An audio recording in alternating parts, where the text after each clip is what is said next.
let's begin. 3, 2, 1, action. We're just practicing, right? Let's see how it goes. Hi, how are you? Assalamu alaikum wa Walaikum rahmatullahi. assalam. It did not take us half an hour to prepare for this. Yep. So, what are we doing here? We are just two guys trying to figure out struggles, life, uni, business, work, and etc. Yeah, it's just for one of our marketing assignments, and we thought, why not just shoot a podcast, talk about life, talk about business. Advertise the Thobes in the Guys, we're repping Ikhlas Thobes here. Link in bio. There's a bio? There's a bio. Okay. All right, then. Let's move into it. So, Umar, how do you usually reflect on life after the ups and downs you've had? Oh, we're diving into the serious questions. Diving into the deep ocean, bro. Deep ocean. Okay. I mean, it's the most cliche thing to say, but in life there are ups and downs.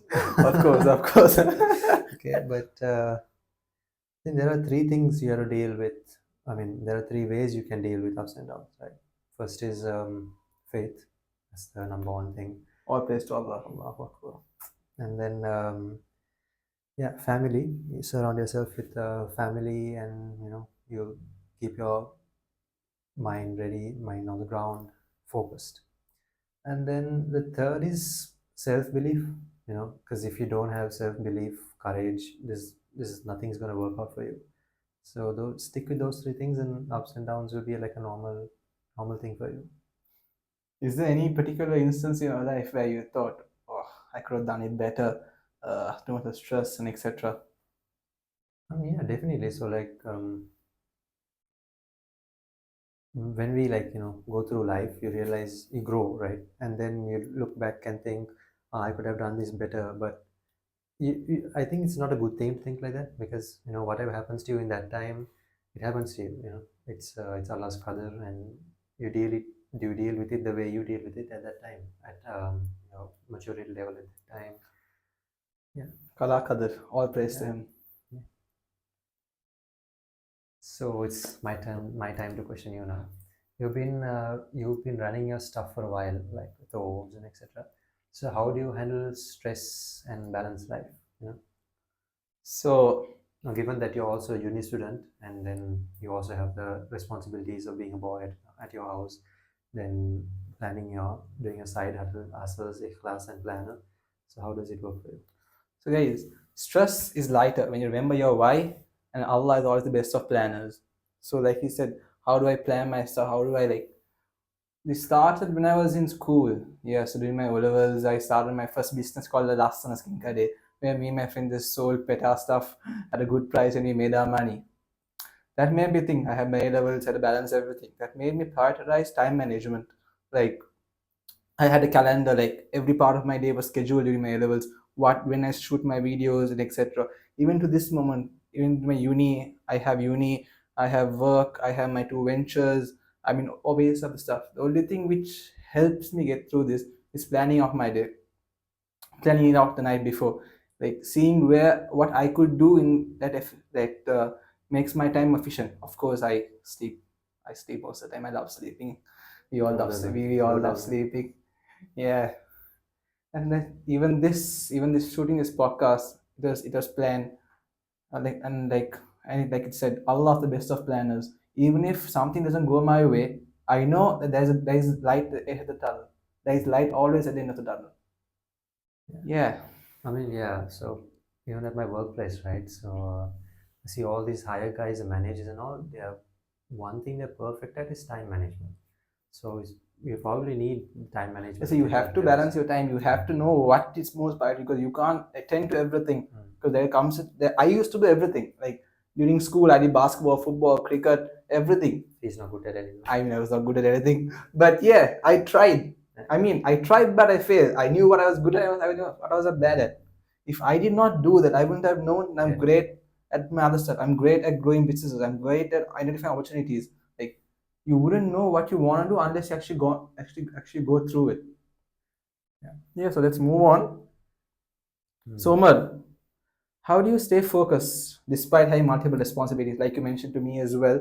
Like you have your work, you have uni, you have your take care of a family, you have so much of stuff running in your life. What is that one thing which makes you go ahead? What makes you stay focused? Mm.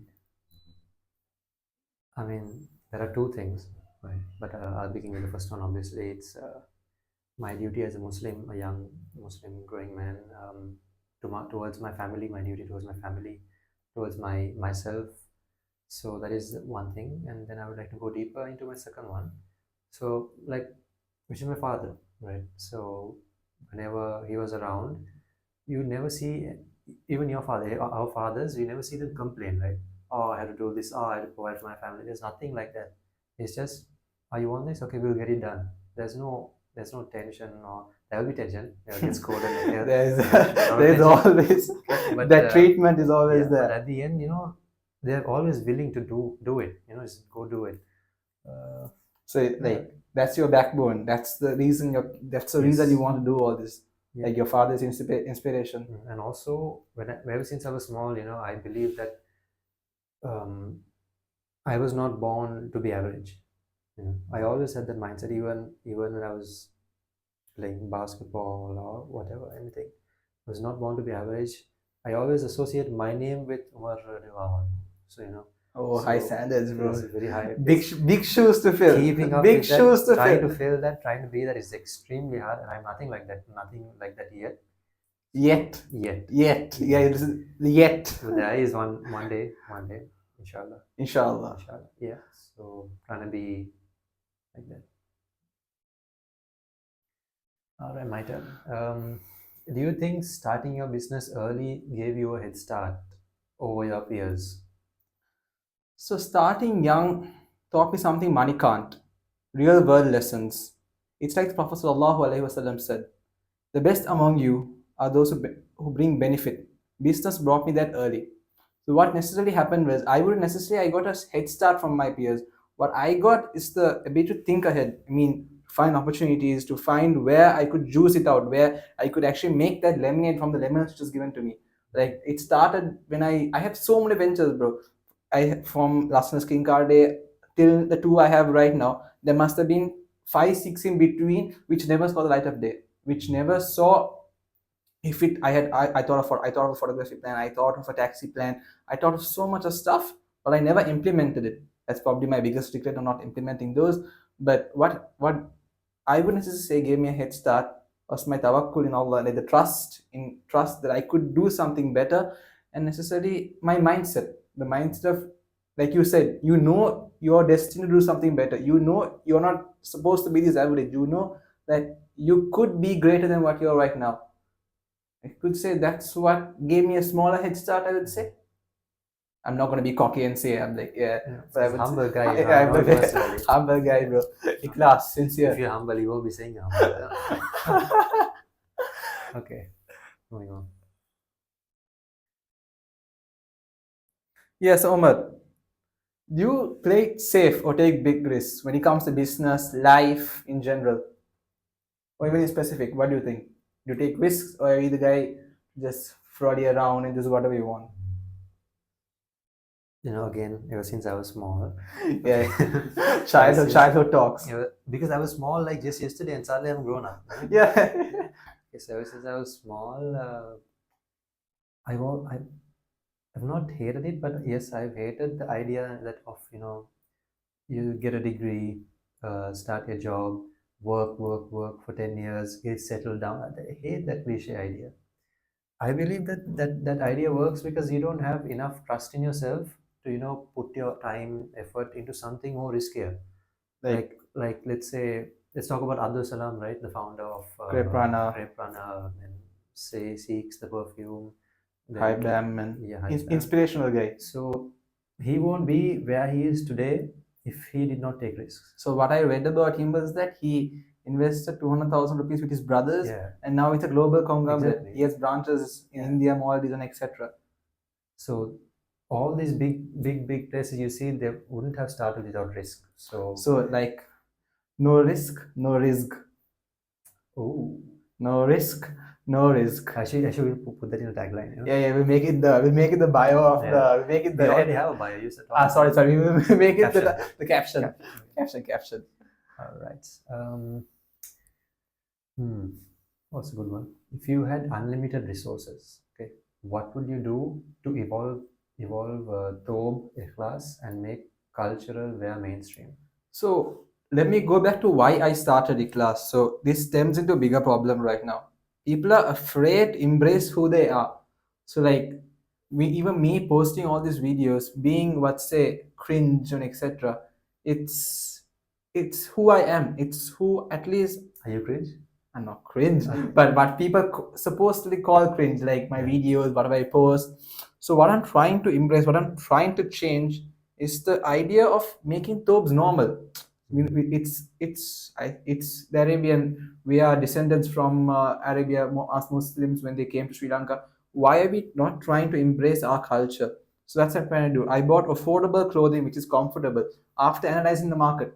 If you go in the market, you will not find such quality Thobes anywhere. That's why I found the problem. I solved the problem. So yeah. Yes, Good sir. answer. Can copy us on Instagram. DM me. Yeah. It feels good, man. Yeah, it took me 1 month, 2 months of trial and error. Supplier mistakes, manufacturing mistakes. One guy just dipped out, just left me in the cover. How it was really hard.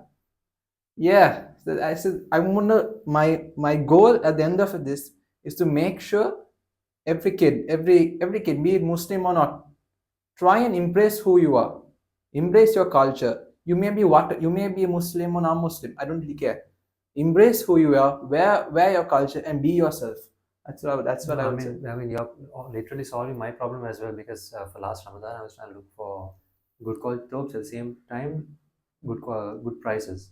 So you have solved the problem. I think he's going to give this to me for free. I'm going to participate. Why laughing? I think that's the most funniest part of this podcast, bro. Moving on. Okay. Yeah. This is disclaimer. The topics are gonna get a bit more, I would say, on the controversial side. Yeah, just a disclaimer. Okay. All your podcasts are controversial, Nashath. Okay. Am I a controversial person? You are. Okay. Let's move on. So yeah, what's your take on how our generation engages with global issues like Palestine? What's your take on that? I mean, it's a very big issue right now. There's ongoing genocide happening, and where people know necessarily, I do not see the necessary attention of, let's say, 40 to 50,000 kids being killed. Just yesterday, after God knows how many years, UN itself clarified and issued a report saying it's a genocide, but people still do not accept the fact. What are your comments on that question? So It's a big question. yeah, so the younger generation, they get their news mostly from social media. Not every person is going through the most legitimate outlets of news. Yeah, right now with the Yeah. rise of AI, you don't know who Yeah, to you don't trust. know which is right. Because which is- even the Palestine side, even Israel side, Palestine side, there's so many fake videos going around.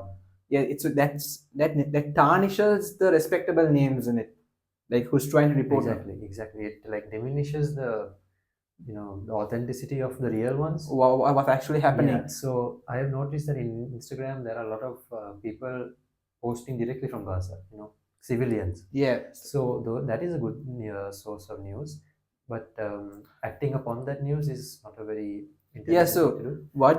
what would you like to say for the guys who still are not accepting the fact that That genocide is happening. that genocide is happening? They don't really seem to care. Let's say this happened to any other.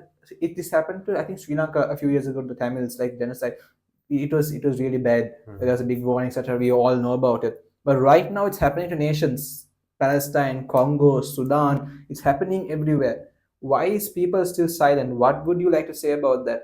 Islam calls upon awareness on these subjects. I think it's because of selective humanity.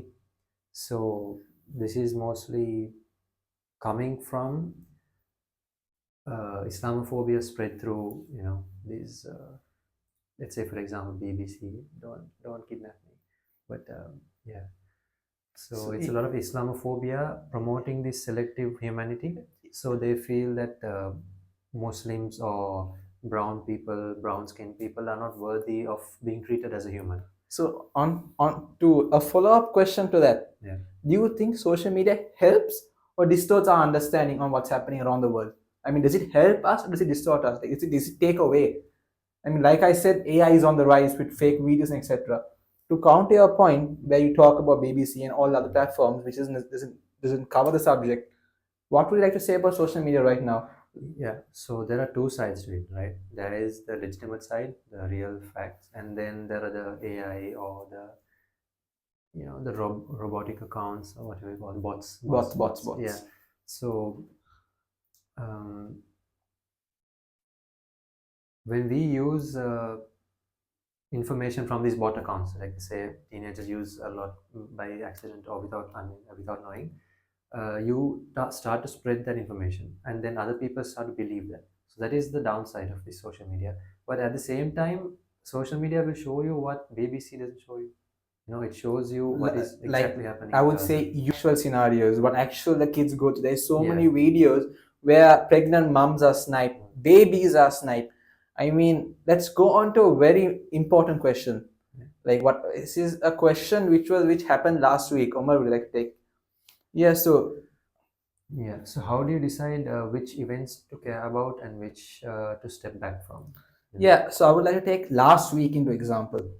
Last week, a big thing happened. It was an assassination of a big guy who was well known in the US space.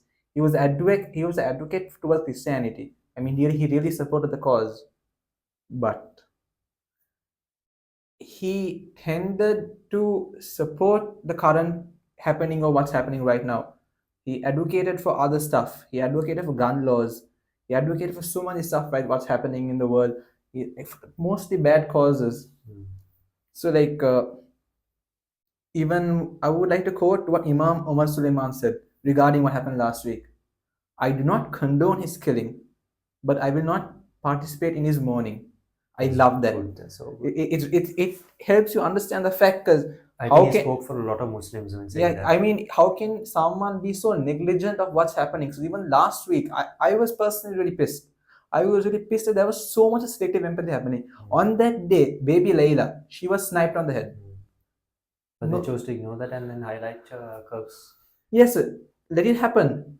Death is always sad. Death is always a sad factor. But that does not mean you necessarily divert your entire attention to something else. You focus on what's important. You focus on what's happening right now. You do not show selective empathy. You show a bit of humanity. You show a bit of yourself.